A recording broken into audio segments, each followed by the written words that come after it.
Hello everyone. तो कैसे हैं आप सभी लोग। आप सभी का स्वागत है इस यूट्यूब चैनल पे। मैं हूं ब्लैक पूल। और पिछले टर्म पे हम लोगों ने पढ़ा था व्हाट इज़ लिविंग के बारे में, जहां पे हम लोग ग्रोथ और रिप्रोडक्शन को डिस्कस किए थे। और आज हम लोग मेटाबॉलिज्म, कॉन्शियसनेस, इंटरेक्शन और सेल ऑर्गेनाइजेशन टॉपिक को डिस्कस करेंगे। यहाँ पर हम लोग हर चीज़ जो कि कोर्स में उसके बारे में पूरी डिटेल में पढ़ेंगे, जो कि पूरा एनसीईआरटी बेस्ड है। अगर ज़्यादातर एग्जाम्स की बात करें या फिर नीट की बात करें तो उसमें 90 टू 95% एनसीईआरटी से डायरेक्टली क्वेश्चन पूछा जाता है। इसलिए हमारा पूरा फोकस एनसीईआरटी में ही होगा।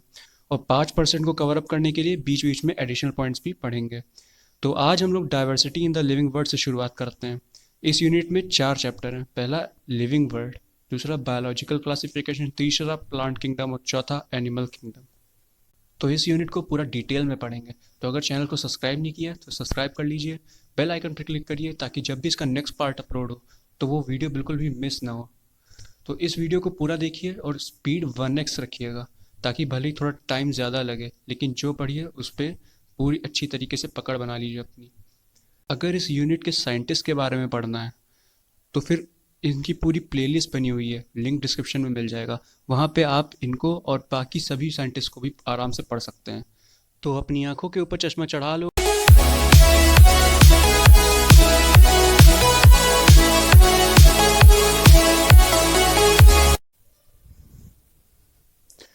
तो हम लोग चैप्टर 1 द लिविंग वर्ड के बारे में बात कर रहे हैं। तो इसमें हम लोगों ने सबसे पहले व्हाट इज़ लिविंग टॉपिक के बारे में पढ़ रहे थे। तो व्हाट इज़ लिविंग में हमने कुछ कैरेक्टर्स के बारे में पढ़े थे। तो पहले उन कैरेक्टर्स के बारे में जान लेते हैं, या फिर से रिवाइज कर लेते हैं उन कैरेक्टर्स के बारे में।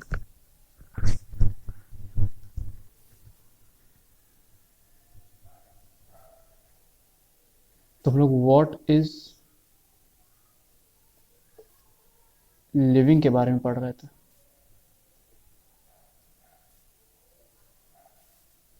इसमें कुछ कैरेक्टर्स के बारे में पढ़ रहे थे। पहला कैरेक्टर ग्रोथ, दूसरा रिप्रोडक्शन, तीसरा मेटाबॉलिज्म, चौथा सेल ऑर्गेनाइजेशन, पांचवा कॉन्शियसनेस,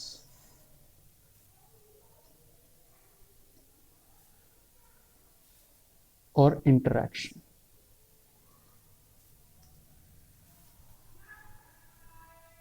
तो ये सब हम लोगों ने कल पढ़ा था, लेकिन आज हम इनकी डिटेल एनालिसिस करेंगे, डिटेल से वापस से पढ़ेंगे इसके। इसमें हम लोगों ने ग्रोथ और रिप्रोडक्शन को डिटेल में पढ़ लिया है। आज हम लोग मेटाबॉलिज्म, सेलुलर ऑर्गेनाइजेशन, कॉन्शियसनेस और इंटरेक्शन के बारे में पढ़ेंगे। तो सबसे पहले हम लोग मेटाबॉलिज्म के बारे में पढ़ते हैं।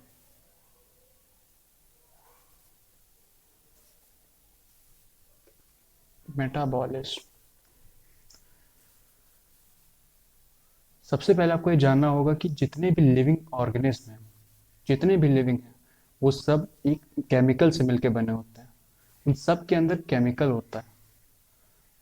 जितने भी लिविंग आप देख जानते हैं, जैसे हम हो गए ह्यूमन बींग्स, चाहे हम लोग पहले डायनासोर्स की बात करें, चिड़िया की बात करें, जो मेढक है, कौवा, ये सब के सब क्या कुछ केमिकल्स, क्योंकि ये सब लिविंग है इसलिए ये सब केमिकल से मिलकर बने हुए हैं कुछ।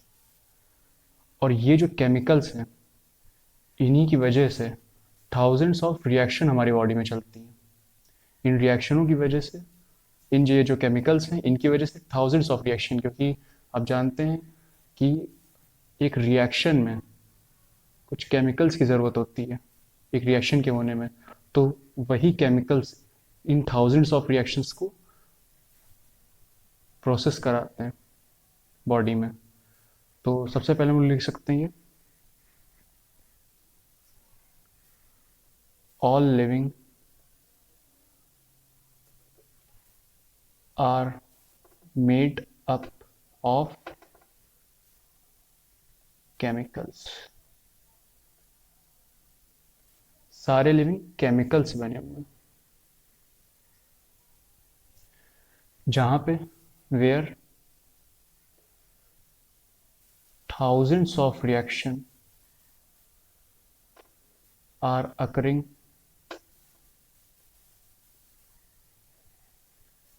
इन आवर बॉडी, हमारी बॉडी पे थाउजेंड्स ऑफ रिएक्शन चल रही हैं, और ये जो थाउजेंड्स ऑफ रिएक्शन है, अगर इन सबको मिला लिया जाए, जो हमारी बॉडी में जो थाउजेंड्स ऑफ रिएक्शन है, इनको अगर मिला लें हम लोग, तो फिर इन्हीं को नाम देते हैं मेटाबॉलिज्म का। तो मेटाबॉलिज्म की भी डेफिनेशन हम लोग इसी से लिख सकते हैं, the sum total of all reactions, sum total of all reactions occurring in our body is metabolism। तो अगर कोई मेटाबॉलिज्म की डेफिनेशन पूछे तो ये आप बोल सकते हैं। अब हम लोग इन रिएक्शंस को हम लोग अपनी बॉडी के बाहर भी देख सकते हैं। ये जो रिएक्शंस है ये सब हमारी बॉडी के बाहर भी देखी जा सकती हैं। सो these reactions demonstrated outside, और एनसीईआरटी ने इस आउटसाइड टर्म की जगह टर्म यूज किया है इन विट्रो। तो ये भी ध्यान रखना है, इन विट्रो, इन विट्रो का मतलब बॉडी के बाहर, आउटसाइड। तो अगर हम कोई बात करें किसी एक ऐसी रिएक्शंस की, कोई एक ऐसी रिएक्शन के बारे में बात करें जो कि बॉडी के बाहर चल रही हो, तो कोई एग्जाम्पल है टेस्ट ट्यूब बेबी का। जो टेस्ट ट्यूब बेबी प्रोग्राम है, इसमें बॉडी के बाहर रिएक्शन चल रही है, तो ये भी देखा जा सकता है। तो अगर हमें इस कैरेक्टर को डिफाइनिंग प्रॉपर्टी चूज करना है, तो हमें ये जरूर पता होना चाहिए कि ये जो टेस्ट ट्यूब बेबी प्रोग्राम है, ये लिविंग है या नॉन लिविंग है, क्योंकि इसमें इतनी बात तो पता चल चुकी है कि इसमें मेटाबॉलिज्म हो रही है। अगर ये नॉन लिविंग निकल जाता है तो फिर ये हमारी डिफाइनिंग प्रॉपर्टी नहीं रहेगी, और अगर ये लिविंग निकलता तो ये हमारी डिफाइनिंग प्रॉपर्टी बन जाएगी। तो बताइए फिर ये जो टेस्ट ट्यूब बेबी है, ये लिविंग है या नॉन लिविंग है? टेस्ट ट्यूब बेबी प्रोग्राम नहीं बता सकते। टेस्ट ट्यूब बेबी प्रोग्राम ना ही लिविंग है ना ही नॉन लिविंग है, ये बताया नहीं जा सकता, क्योंकि ये लिविंग सेल तो है, क्योंकि ये लिविंग का प्रोडक्ट तो है, लेकिन ये लिविंग नहीं है, तो इसे हम लोग बता नहीं सकते। दिस इज नाइदर लिविंग और नॉन लिविंग। ये हम लोग नहीं बता सकते कि ये लिविंग है या नॉन लिविंग है। तो यही एक एक्सेप्शन था, और इसमें भी ये भी बाहर हो चुका है। तो यानी कि अब कोई एक्सेप्शन बचा नहीं, तो फिर मेटाबॉलिज्म को हम लोग डिफाइनिंग प्रॉपर्टी कह सकते हैं। तो फिर ये भी डिफाइनिंग प्रॉपर्टी बन जाती है। This is also defining property. तो अब हम लोगों ने मेटाबॉलिज्म के बारे में भी पढ़ लिया। अब बात करते हैं अगले कैरेक्टर की, जो है cellular organisation. Cellular organisation,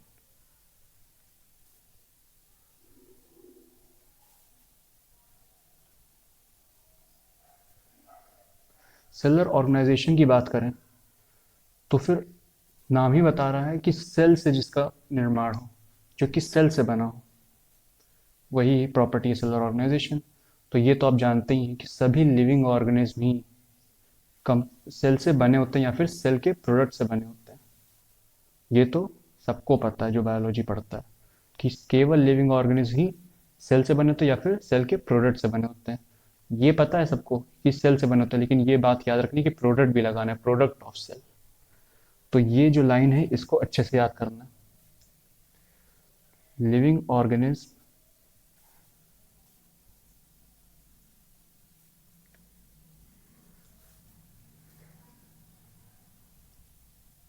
composed of cell and product of self. और इस बात का कोई भी एक्सेप्शन नहीं, अगर इस बात का कोई भी एक्सेप्शन नहीं है तो फिर ये भी डिफाइनिंग प्रॉपर्टी है, इज ऑल्सो डिफाइनिंग प्रॉपर्टी। तो इसी के साथ हम लोगों ने मेटाबॉलिज्म और सेलुलर ऑर्गेनाइजेशन दोनों को पढ़ लिया, तो ये भी हमने पढ़ लिया, बस इतना ही था सेलुलर ऑर्गेनाइजेशन और कुछ नहीं इसमें। अब बात करते हैं हम लोग पांचवी प्रॉपर्टी की, जिसका नाम है कॉन्शियसनेस।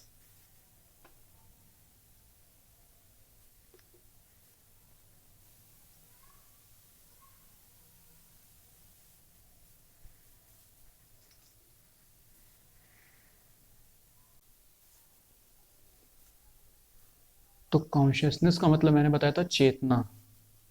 कॉन्शियसनेस हम लोग चेतना को कहते हैं। चेतना का मतलब, चेतना का मतलब आप मान सकते हैं नॉलेज अबाउट सराउंडिंग, अपने आसपास की जानकारी होना, यही चेतना है। तो this is knowledge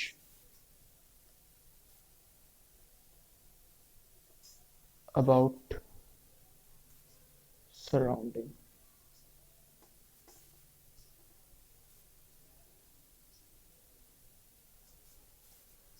knowledge about surrounding. अब कॉन्शियसनेस के बारे में थोड़ी और डिटेल में बात करते हैं। कॉन्शियसनेस का हकीकत में मतलब क्या है? कॉन्शियसनेस का मतलब है कि अपने सराउंडिंग के बारे में, जो सराउंडिंग में हो रहा है उसको सेंस करना, उसके बारे में फील लेना, और जो भी सराउंडिंग में हो रहा है उसके बारे में फील लेना और बदले में रिस्पॉन्ड करना, यही कॉन्शियसनेस का मतलब है। यानी कि जो आपकी एबिलिटी है सेंस करने की, आप सराउंडिंग से, जो आपका अगल बगल है, जो भी आपके सराउंडिंग में है, उससे आप कुछ अध्ययन कर रहे हैं, कुछ सेंस कर रहे हैं, उसके हिसाब से चल रहे हैं और फिर उसी हिसाब से आप उसे रिस्पॉन्ड भी कर रहे हैं। तो ये भी केवल लिविंग के अंदर ही पाया जाता है, नॉन लिविंग ऐसा नहीं कर सकती। जैसे कि अगर सराउंडिंग की बात करें तो हमारे पास कई सीजन्स हैं, जैसे कि विंटर है, तो केवल लिविंग ही है जो विंटर के हिसाब से अपने आप को ढाल लेता है। विंटर सीजन आया तो यहाँ पे हम लोगों ने सराउंडिंग को सेंस किया और उसके हिसाब से अपने आप को ढाल लिया और उसी हिसाब से इन्वायरमेंट को रिस्पॉन्ड किया। लेकिन ये नॉन लिविंग नहीं कर पाएगा, ये सिर्फ लिविंग करता है। तो ये भी हम लोग लिख सकते हैं, the ability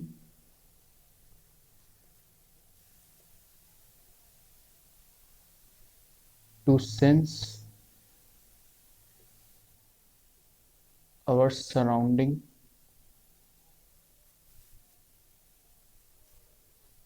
and respond to environmental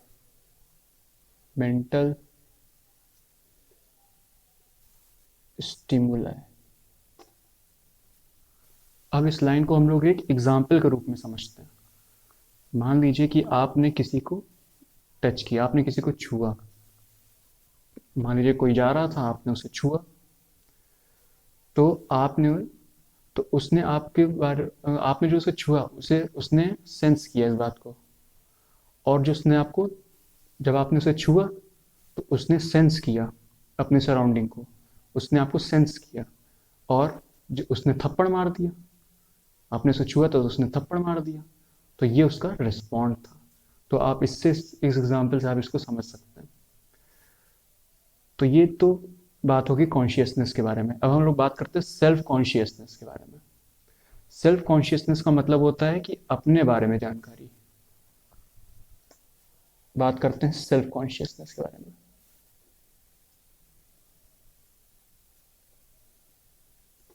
self consciousness, इसका मतलब होता है कि अपने बारे में जानकारी, हम लोग अपने आप को जान रहे हैं।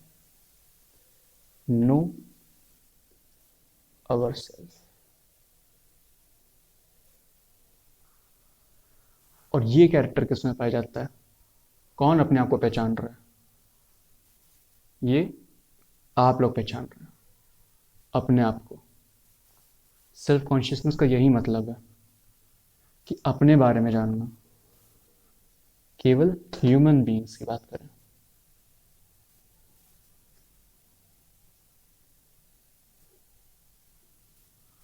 ये अपने आप को जान रहे हैं।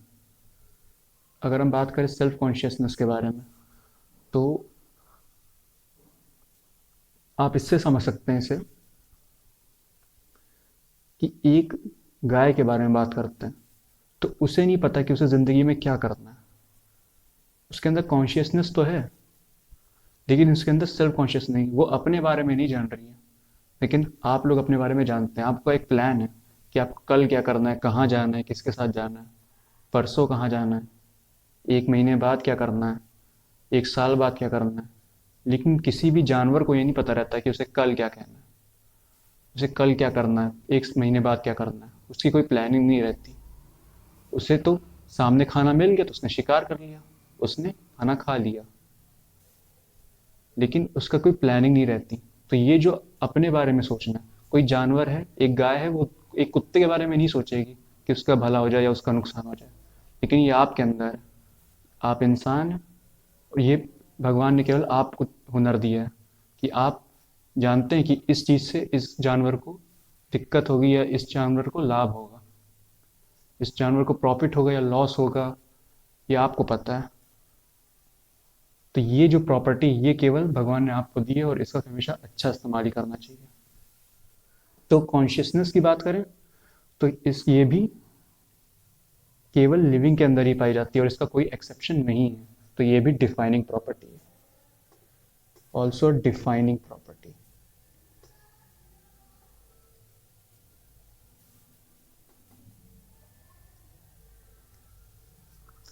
हम लोग बात करते, तो हम लोगों ने कॉन्शियसनेस के बारे में भी पढ़ लिया। हम लोग बात करते हैं अब इंट्रैक्शन के बारे में, और ये हमारा आखिरी प्रॉपर्टी है। तो इंट्रैक्शन से आप लोग समझ रहे होंगे कि कोई छोटी छोटी चीज़ है, कोई छोटी छोटी चीज़ों को हमने ले लिया और वो सब इंटरैक्ट करके एक बड़ी चीज़ बना रही है, जिसमें एक नई प्रॉपर्टी जनरेट होगी। तो ये मतलब वो इंट्रैक्शन का, यानी काफ़ी सारी छोटी छोटी चीज़ है, और वो छोटी छोटी चीज़ें मिलके एक बड़ी नई चीज़ बना रही है, जिसके अंदर कोई डिफरेंट प्रॉपर्टी होगी। तो ये जो प्रॉपर्टी है, ये भी इंट्रैक्शन, और ये भी केवल लिविंग में पाई जाती है। जैसे कि इसको भी एक एग्जांपल से समझ सकते हैं।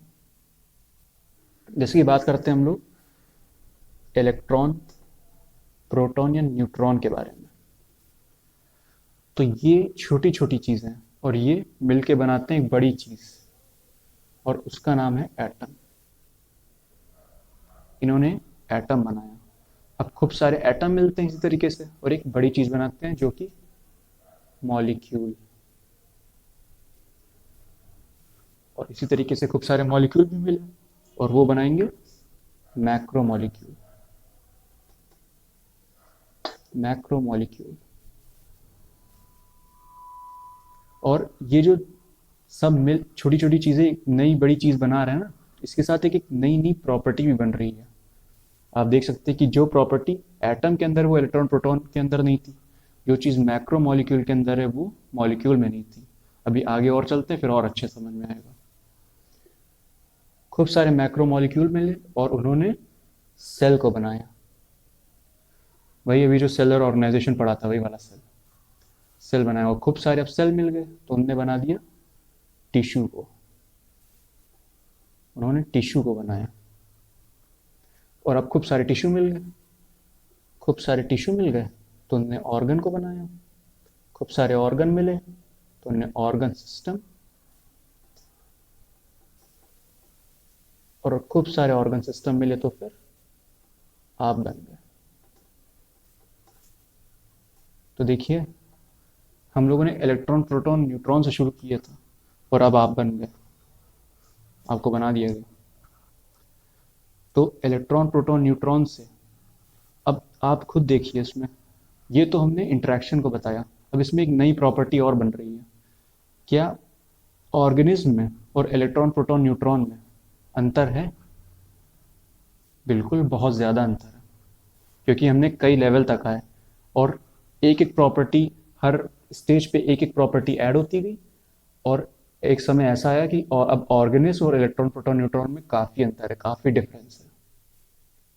तो यही प्रॉपर्टी के बारे में बात कर रहे थे। और ये जो नई प्रॉपर्टी बन रही है ना, जो नई प्रॉपर्टी फॉर्म हो रही है, इसी का नाम है emergent property.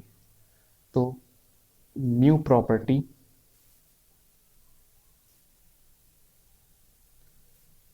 is found, जो नई प्रॉपर्टी यहाँ पे हमें दिखी है इसी का नाम ने रख दिया emergent property.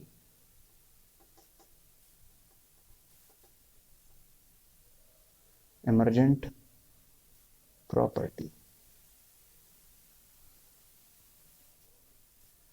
और ये जो फिनोमेना है, इसका नाम हमने रखा एमरजेंस.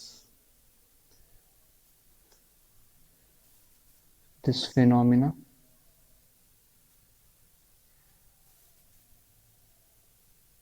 इज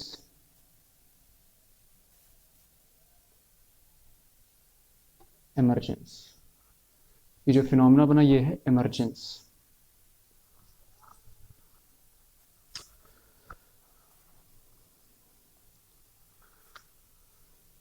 तो अब अगर इसकी एग्जांपल की बात करें तो देखिए, टिश्यू की बात कर रहे थे हम लोग.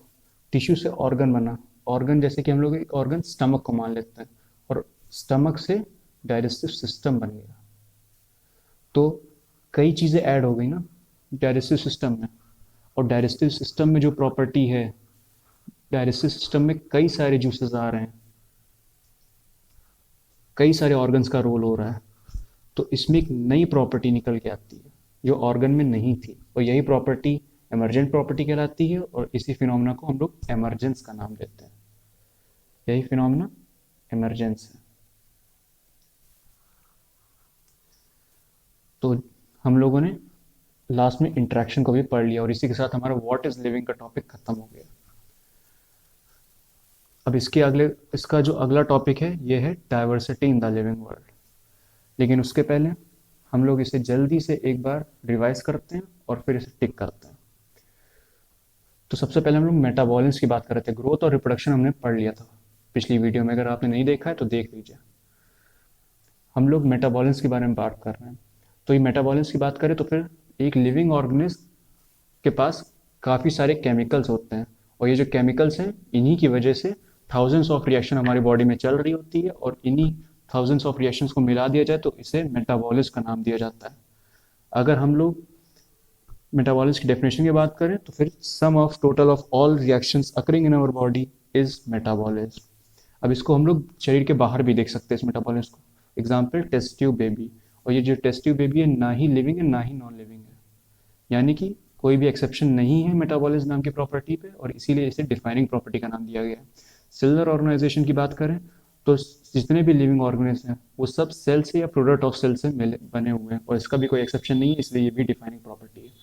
कॉन्शियसनेस की बात करें तो फिर कॉन्शियसनेस का मतलब है नॉलेज अबाउट सराउंडिंग, अपने सराउंडिंग के बारे में जानकारी. और सराउंडिंग के बारे में जानकारी की बात करें तो इसमें ability to sense our surrounding, हम लोग अपनी सराउंडिंग को सेंस करते हैं और उस हिसाब से सराउंडिंग के बारे में, इन्वायरमेंट पे रिस्पॉन्ड भी करते हैं. केवल सेल्फ कॉन्शियसनेस केवल ह्यूमन बींग्स के पास है और किसी के पास नहीं है, और इसका भी कोई एक्सेप्शन नहीं, इसलिए ये भी डिफाइनिंग प्रॉपर्टी है. इंट्रैक्शन की बात करें तो इंट्रैक्शन में छोटी छोटे जो पार्टिकल्स हैं वो मिलके बड़े एक एटम को बना रहे हैं, मॉलिक्यूल को बना रहे हैं, और इसके साथ एक नई प्रॉपर्टी भी आ रही है. इन सब के साथ छोटी छोटी चीज़ें मिलके एक नई बड़ी चीज़ बना रही है, और इसके साथ एक प्रॉपर्टी भी आ रही है, और इस फिनोमिना को, उस प्रॉपर्टी को एमरजेंट प्रॉपर्टी का नाम दिया जाता है, और जो फिनोमिना है उसे एमरजेंस का नाम दिया जाएगा. तो चलिए पढ़ते हैं. Another characteristics of life form is metabolism. All living organisms are made up of chemicals. These chemicals, क्या chemicals तरह तरह के हो सकते हैं, डिफरेंट क्लासेस के हो सकते हैं, साइज के या फंक्शन के, but are constantly being made and changed into some other biomolecules. These conversions are chemical reactions or metabolic reactions.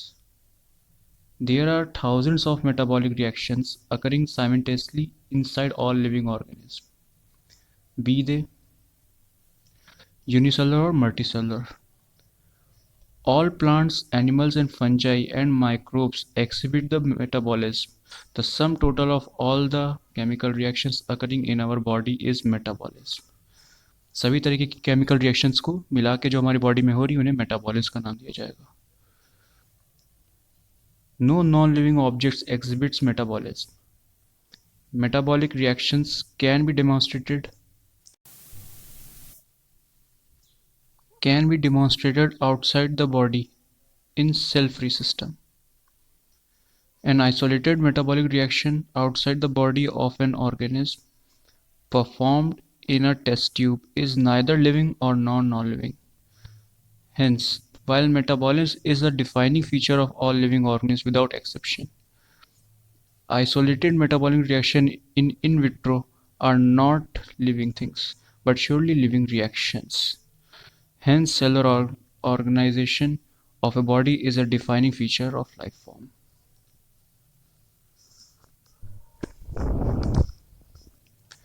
Perhaps the most obvious and technical complicated feature of all living organisms is this ability to sense their surrounding or environment.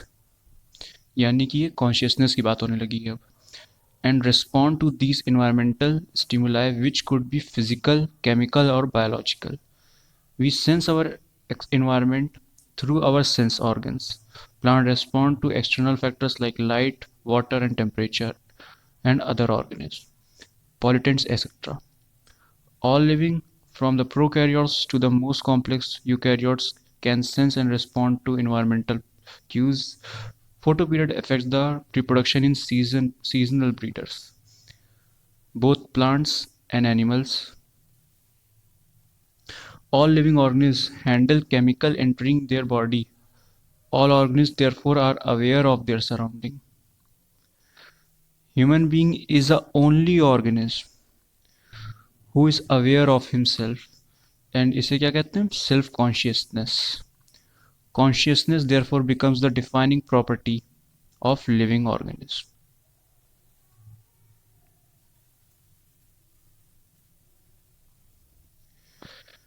When it comes to the human being, अगर हम human being की बात करें, it is all the more difficult to define the living state. We observe patients lying in coma in hospitals, virtually supported by machines which replace heart and lungs. The patient is otherwise brain dead. The patient has no self-consciousness. Are such patients who never come back to the normal life living or non-living? ये NCERT ने आपसे question पूछा है. In higher classes, you will come to know that all living phenomena are due to underlying interactions. Properties of tissue are not present in the constituent of cells but arises as a result of interaction among the constituent cells. Similarly, properties of cellular organelles are not present in the molecular constituents of organelle but arises as a result of interaction among the